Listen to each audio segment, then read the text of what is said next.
안녕하십니까. Y타임스 논평의 추국일입니다. 오늘은 문재인 정권의 국가폭력이 도를 지나치다 하는 제목을 가지고 함께 생각을 해보겠습니다. 요즘은 진짜 신문 보기가 겁납니다. 그래 안에 또 경제가 파탄 지경으로 흘러가고 있는데 이 문재인 정부의 핵심 당국자들은 전혀 그렇지 않다고 고개를 흔들어대고 있습니다. 여기다가 새로운 정책이라고 내놓는 것들이 그야말로 대한민국 경제를 더 빨리 죽이기로 작정한 것 같은 그런 것들만 내놓고 있습니다. 숨이 탁탁 막힙니다. 도대체 지금 저 정권을 잡은 사람들이 머릿속에 뭐가 가득하길래 저따위 방안을 내놓는가 하는 생각이 들 정도입니다. 6일날 정부와 여당이 또 참으로 기막힌 아이디어를 경제 살리기법으로 추진하겠다고 발표했습니다. 그게 바로 협력이익공유제입니다. 협력이익공유제라는 것은 대기업과 중소기업이 신제품을 함께 개발해가지고 공동으로 정한 목표 매출이나 이익이 달성되면 대기업이 이익의 일부를 중소기업이 나눠주는 성과 배분 제도를 말합니다. 이걸 통해서 이제 대기업과 중소기업의 양극화를 해소하겠다는 발상입니다. 그런데 기업을 한 번이라도 해본 사람이라면 이런 발상이 얼마나 기가 찬 것인지 허무맹랑한 것이 금방 할 수 있을 겁니다. 그런데 이 정부의 책임자들은 도대체 이따위 방안을 대단한 아이디어인 양 국민 앞에 내놓고 있습니다. 기관차입니다. 그래 안에도 지금 최저임금 문제 때문에 그리고 주 52시간제 도입 때문에 기업들이 허덕이고 있는데 여기에 또 한 번의 카운터 펀치를 날리겠다는 심산입니다. 이 문재인 정부의 책임자들은 대기업이 돈 버는 꼴을 못 보겠다는 것인지 도대체 그 생각을 이해할 수가 없습니다. 대기업이 이익을 많이 남겨야 새로운 사업 창출도 고민하게 되고 공장도 더 늘리게 되고 그러다 보면 일자리도 창출되는 거 아니겠습니까? 그런데 이 정부의 사람들은 대기업이 돈 많이 버는 것은 이건 부당하다고 생각하는 것 같습니다. 이건 도대체 어디로부터 나온 겁니까? 시장경제 원리도 무시하는 그 독재적 발상은 도대체 누구의 머리에서 나온 겁니까?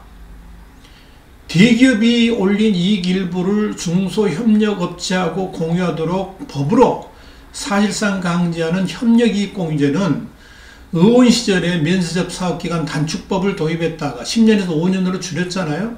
그래가지고 면세점 대란이 일어났었습니다. 결국은 다시 10년 후 또 늘렸는데 이 법을 만든 사람이 바로 홍종학 중소벤처기업부 현 장관이죠. 홍 장관이 엄청난 착각을 하는 것 중에 하나가 대기업의 이익을 중소기업하고 공유하게 되면 대한민국의 모든 중소기업들이 혜택을 받는 것처럼 생각한다는 겁니다. 이건 엄청난 착각입니다. 예를 들면 삼성그룹의 협력사인 중소기업들의 수가 대한민국에 몇 개나 될까요? 삼성그룹 같은 대기업의 협력사라 그러면 이미 상당한 이익을 내면서 안정적으로 기업을 경영하는 사람들입니다. 그런 기업들입니다.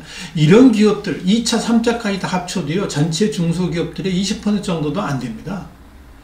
이 기업들은 더 이상 혜택을 안 줘도요. 잘 돌아갑니다.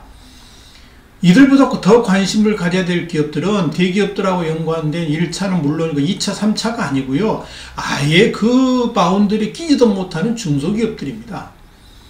대기업들은 자신들이 이익 창출을 하기 위해서 협력업체들하고 자발적으로 성과 배분을 하기도 합니다. 이건 기업에서 판단해서 할 일이지 정부가 법으로 강제해서 될 일은 아닙니다. 홍종학 장관이 의원 시절에는 면세점들을 다 죽이면서 대혼란을 일으켰는데 이젠 장관이 돼가지고 대한민국의 대기업들을 또 흔들어 보려고 합니다. 홍 장관의 눈에는 대한민국의 대기업들이 호주머니에 공깃돌로 보이는지 모르겠습니다만 참 어리석은 짓을 하려고 합니다. 홍 장관은 분명히 알아야 됩니다. 정부에서 이 대기업들에 대해서 손을 떼면 뗄수록 간섭을 덜하면 덜할수록 기업들은 더 자율적으로 열심히 돈 벌게 노력하게 되고 그러면 자동적으로 경제가 살아나도록 되어 있습니다. 이게 자본주의 경제입니다.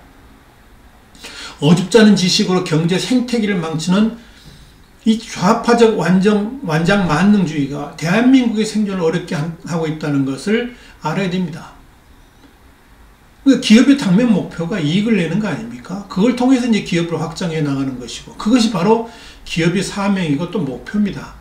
그런데 권력의 완장을 찬 국가가 그 이익을 뺏어가려고 그러면 대기업들은 당연히 탈출을 생각할 겁니다.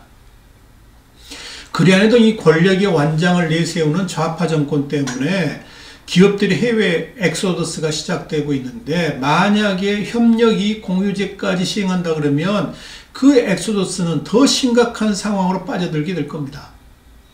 이미 올 상반기만 해도 국내 제조업체가 해외에 공장을 세운다든지 증설하기 위해서 투자한 금액이 역대 최대인 74억 달러입니다. 한 8조 3천억 됩니다. 더더구나 지금은 글로벌 시대입니다. 대기업의 협력업체가 국내만 있는 것도 아닙니다. 그렇다면 전 세계에 펼쳐져 있는 그 대기업의 협력업체들의 균형을 어떻게 맞춰야 될지 생각을 해봤는지 모르겠습니다. 그러니까 만약에 국내 기업들은 대우를 해주고 해외에 있는 기업들은 안 해주면 그건 차별에 또 문제 생기는 거 아닙니까? 이런 입법이 WTO에 제속감이 된다는 것을 생각이나 해봤을까요? 협력이익 공유제, 한마디로 말씀드리면 과잉입법입니다. 지금 문재인 정부가 가장 큰 문제 중에 하나는 뭐냐면 국가가 모든 걸 다 할 수 있다는 맹신에 빠져 있다는 겁니다. 그래서 장하성 같은 이가 뭐라 그랬어요? 시장이 국가를 이기지 못한다 그랬어요. 이건 망언 중에 망언입니다.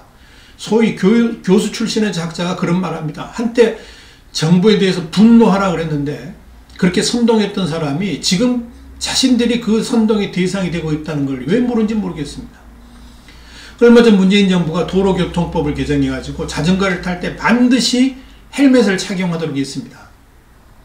동네에서도 마실 갈 때 시골길에서도 헬멧 쓰지 않으면 불법입니다. 졸지에 헬멧 쓰지 않고 자전거를 타면 범법자가 되게 생겼습니다. 웃기는 법입니다. 동네 할아버지가 동네 마실 가는데 헬멧을 쓰고 가야 된다고요? 그리고 헬멧 쓰지 않으면 불법이라고요? 도대체 그런 발상을 하는 작자들은 누굽니까? 그뿐입니까? 정부가 지난 10월 12일 날 입법 예고를 했는데요. 주택 공급에 관한 규칙. 이게 뭐냐면 1주택자, 지금 주택을 한 채 갖고 있는 사람이 청약 통장을 갖고 새 주택에 당첨됐는데 정부가 몇 달 안에 그걸 팔아야 된다. 그런데 집을 팔고 싶어도 나가지 않으면 못 파는 거 아닙니까? 그런데 집을 팔지 않았을 때 최대 3년 이하의 징역에 처한다. 이렇게 되어 있습니다. 아니 세상에 집을 좀 늦게 팔았다고 감옥에 보낸다고요? 이런 법이 어디 있습니까? 이게 말이 됩니까? 이건 국가폭력입니다. 대북전단을 보내는 것도 사전 승인을 받지 않으면 3년 이하의 징역을 때리겠다고 그랬습니다. 이 뭐든지 법으로 국민의 기본권까지 침해하면서 지키지 않으면 감옥 보내겠다고 협박하는 것이 지금 문재인 정권의 실상입니다. 이건 국가폭력입니다. 몽테스키에는 1748년에 출간한 법의 정신이라는 책에서 위에 지금 사진 보이시죠? 여기 아주 중요한 말을 했습니다. 권력을 가진 모든 자는 그 권력을 남용하라 하고 권력의 한계 이르기까지 이를 행사하려 한다 그랬어요. 그러면서 법의 방어막 아래 그리고 정의의 이름으로 저질러지는 악행보다 더 잔혹한 독재는 없다 그랬습니다. 법의 방어막 아래 그리고 정의의 이름으로 저질러된 악행보다 더 잔혹한 독재는 없다. 지금 문재인 정부가 그 길을 가고 있습니다. 영국 사회학의 창시자이고 철학자이죠. 자유주의 사상가입니다. 하버트 스펜서, 위에 사진 보이시죠? 이 사람이 1884년에 펴낸 개인 대 국가라는 책이 있습니다. 여기서 뭐라 그랬느냐? 국가 역할과 간섭이 커질수록 개인 자유는 침해받게 된다 그랬습니다. 스펜서는 정부 기관이 많아질수록, 한마디로 말하면 공무원이 많아지면 많아질수록 시민들 사이에서는 자신들은 아무것도 할 필요가 없고 정부가 자신들을 위해서 모든 것을 해야 된다는 관념이 더 많이 생겨나도록 되어 있다라고 지적을 했습니다. 시민들이 정부 개입에 익숙해지면 바라는 목적을 개인적인 행위라든지 사적인 조합이 아니라 공공기관을 통해서 달성하는 데 더 친숙해질 것이다. 이는 다시 말씀드리면 국가의 노예 상태로 되어간다 그랬습니다. 사고가 나도 국가가 책임져야 되고요. 무슨 일을 문제가 됐을 때도 다 국가가 책임지라고 그러고, 빚이 많이 졌는데 빚을 도저히 갚을 수 없다 그러니까 그것도 국가 보고 책임지라고 그러고, 이런 무식한 입법이 만들어낸 해악이 무식한 치료로 일어난 것과 비교하면, 병원에서 잘못 치료해가지고 오진해가지고 사람들이 죽고 그러잖아요. 그것보다 훨씬 더 양이 많다 그랬습니다. 이 책의 부제가 뭐냐? 정부가 해야 할 일은 무엇인가 하는 겁니다. 스펜서는 뭐라 그랬냐? 상업을 규제하거나 국민을 교육하거나 시민의 자선활동을 관리하는 것이 아니라 정의를 지키고 관리하는 것이 정부가 할 일이라 그랬습니다. 지금 문재인 정부한테 이 말을 해주고 싶습니다. 오늘은 문재인 정권의 국가폭력 도가 지나치다, 이 제목을 가지고 Y타임스 논평 말씀드렸습니다. 다음 시간에 다시 뵙겠습니다. 감사합니다.